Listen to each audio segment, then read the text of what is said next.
Tech.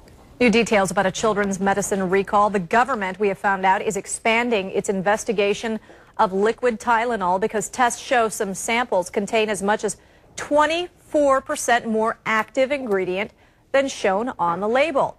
Tylenol is just one children's medicine that's been recently recalled. Parents, what do you need to know? What should you do? Dr. Vandana Bide is a physician in St. Augustine. Get a little closer here, joining us to explain. Good morning to you. Thank you for having me back. I think when we heard a recall about Tylenol, people thought, what's going on here? What is going on? Is it too much medicine, not enough, or something else? Right. Well, McNeil Consumer Healthcare has removed brand name versions of certain infants and children's Tylenol, so it's the brand name Tylenol, Motrin, Benadryl, and also Zyrtec.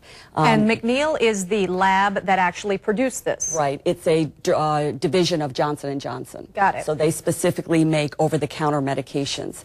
And so their internal testing showed that some of the bottles of Tylenol may have up to 24% additional medicine, which is acetaminophen. That's the generic medicine that's in there. Let me interrupt you really quickly because you hear 24%. You think it doesn't sound all that much. But we are talking about children whose parents may be giving them too much already, and there's a possibility of an overdose for children. Right. What you worry about is the infant's Tylenol is actually a concentrated form, so it's very easy to get too much.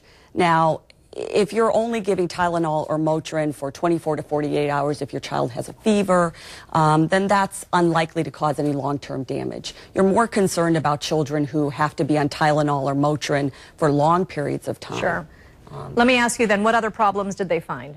Well, I think recently the FDA has investigated the plant, which is in Fort Washington, Pennsylvania. That plant is actually shut down right now and for further investigation.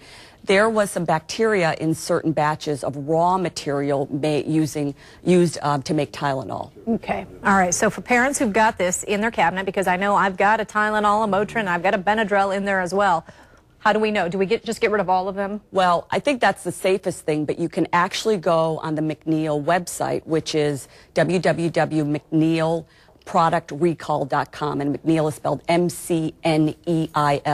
Okay, we'll put this on newsforjax.com today, too. And so you can go there. You actually have to look for a specific number called the NDC number, which is right on the top here. Okay. And then you enter that number, and it will tell you if it's one of the recalled items. If it is recalled, you can request either a refund or you could get a coupon towards future purchase of the item.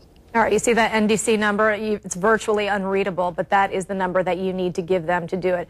We've been talking about other things you can take besides these name brand things. What do you recommend? Right. Well, there are alternatives. One, for children's Motrin, there's a brand name called Advil, which would be similar. You can also, of course, get generic versions, which should be equivalent. So there is generic Benadryl or diphenhydramine. There is generic ibuprofen or Motrin.